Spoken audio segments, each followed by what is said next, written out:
私自身物心ついた時からもうお肌がニキビだらけでコンプレックスだった日々だった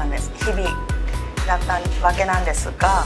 そこで友人に相談したところメナードさんを紹介していただき、こちらにいる新谷店長と縁あり出会うことになりました。店長の人柄はもちろん低価格のエステの技術にハマってしまい常連になり、そこから新谷店長の方からビジネスとしてのお誘いをいただき、縁あり今こうしてオーナーとして働くことができてます。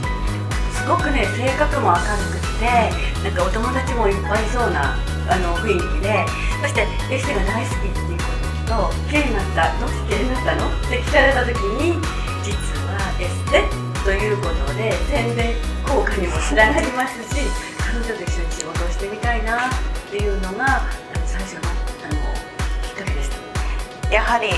営業的な面だけじゃなく経理とかもう中のことねをやっていくので、最初はねやっぱり大変なので戸惑うことも多々あったんですが、商工会の方や同業者のやっぱり仕事仲間のその店長さんたちとの交流をすることによって楽しく運営することができているので、やっぱり経営者っていうのはやりがいがあるし、夢に向かって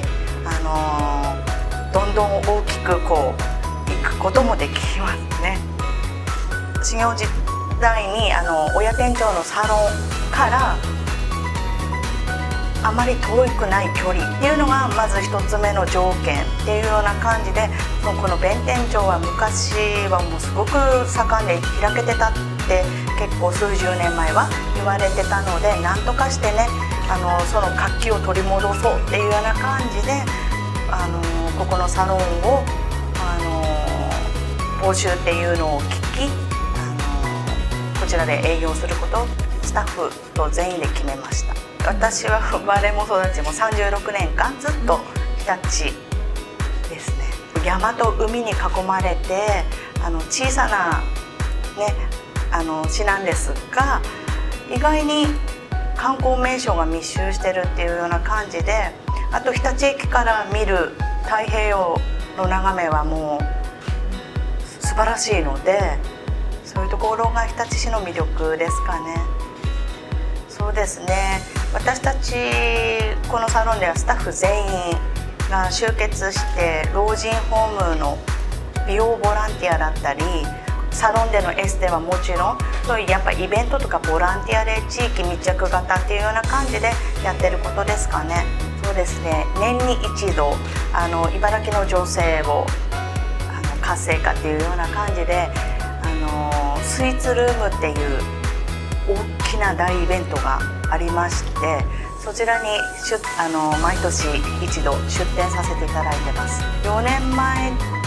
出店させていただいた時に、20代後半のお客様が計合わせて14名新規客っていうような感じでサロンを選んでいただき、エステに来られてサロンの中のカラーが変わったっていうような感じですね。女性はやっぱり出産子育てをしながら仕事をしていくっていう上で、やっぱり家庭との両立がキーワードだと思うんですね。私自身も子供がいますので、体調を崩した時に子供を預けられるようなサポートしてくれるようなセンターとか、そういうのを作っていただけると非常に嬉しいしありがたいですね。女性進出とはね、数年前からこう言われているんですが、もっともっと明るく活気の出る街にしていきたいなっていうのが思ってます。低価格高技術っていうのがメナードの最大の魅力だと私は思ってるんですね。やっぱり顔も明るくなっていくと心までやっぱり明るくなって、生活もやっぱメリハリが出て生き生きと、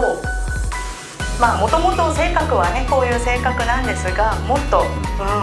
自分でも明るくなったのかなっていうような感じで思ってます。私はメナードを始めてずっとこの仕事をもう30数年になるんですけれども、こうして長く続けられるっていうこの魅力で絶対定年ないですからすごく楽しくやってますし、仲間がいっぱいできる。よそから来て日立で住んで